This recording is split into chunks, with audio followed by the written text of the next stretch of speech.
Assalamualaikum warahmatullahi wabarakatuh.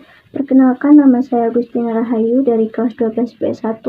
Saya di sini akan menjelaskan tentang pemberontakan RMS atau Republik Maluku Selatan. 4 materi yang akan saya sajikan mengenai pemberontakan ini yaitu 1. Latar belakang, 2. Tokoh-tokoh, 3. Jalannya permasalahan, 4. Penyelesaian. 1. Latar belakang. Latar belakang pemberontakan RMS adalah adanya konflik di antara dua kekuatan di negara Indonesia Timur.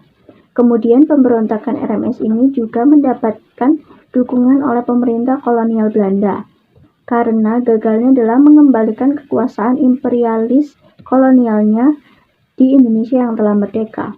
Selain itu, visi dan misi dari RMS ini untuk dapat memisahkan diri dari negara Indonesia Timur dan membentuk negara sendiri. Pemberontakan RMS ini juga tidak mampu untuk meluaskan pengaruhnya secara masif di Provinsi Maluku. Pemberontakan RMS ini menjadi beban psikologis bagi pemerintah Belanda. Mengapa?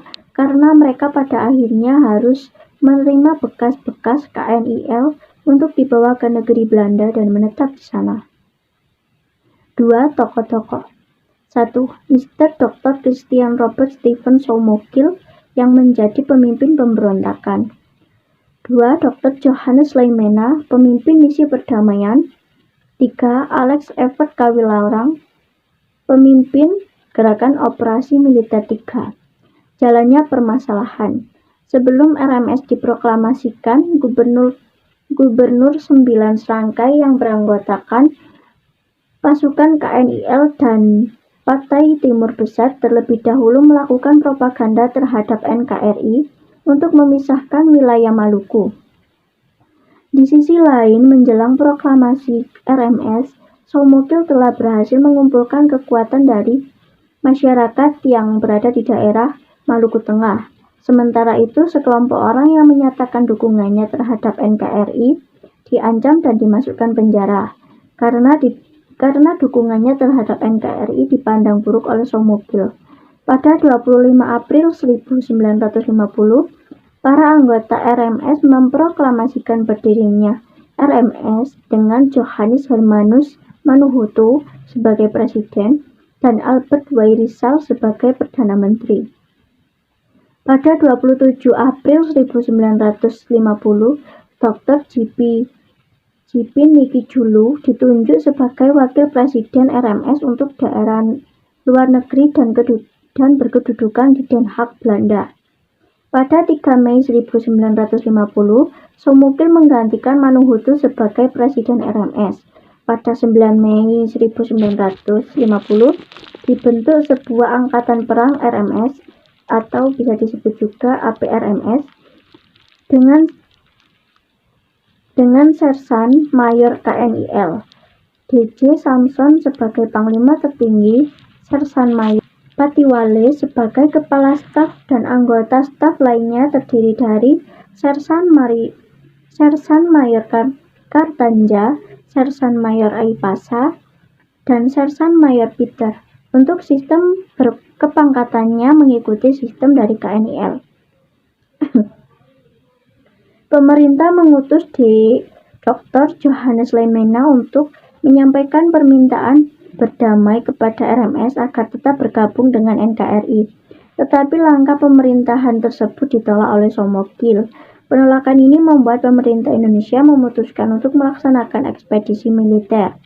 Kolonel Alex Everett Kawilarang dipilih sebagai pemimpin dalam melaksanakan ekspedisi militer tersebut.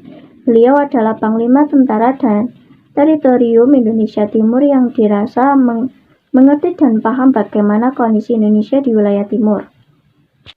4. Penyelesaian. Untuk mengatasinya, pemerintah melakukan upaya penumpasan pemberontakan RMS dengan 2 cara, yaitu melalui diplomasi dan militer. 1. Diplomasi. Tindakan pertama yang dilakukan oleh pemerintah ialah mengirim Menteri Kesehatan Indonesia, Dr. Johannes Leimena untuk berdamai dengan RMS dan membujuk mereka bergabung dengan NKRI. Akan tetapi langkah ini ditolak oleh Soumokil. Ia justru meminta bantuan kepada Lemena, serta pengakuan dari negara lain, terutama Amerika Serikat, Belanda, dan Komisi PBB untuk Indonesia. 2. Militer. Setelah menolak permintaan perdamaian, akhirnya pemerintah Indonesia memutuskan untuk melakukan ekspedisi militer yang dipimpin oleh Kolonel Alex Everett Gawilarang. 2 hari setelah Indonesia merdeka, Maluku masuk sebagai salah satu provinsi RI. Bersatunya Maluku dengan Indonesia bertujuan untuk mencegah Belanda dalam upaya menguasai Maluku karena kekayaan rempah-rempahnya. Namun keputusan ini dianggap dapat menimbulkan masalah oleh salah satu seorang pejuang RMS, yakni Manusama. Manusama kemudian melakukan rapat bersama para penguasa desa di Pulau Ambon.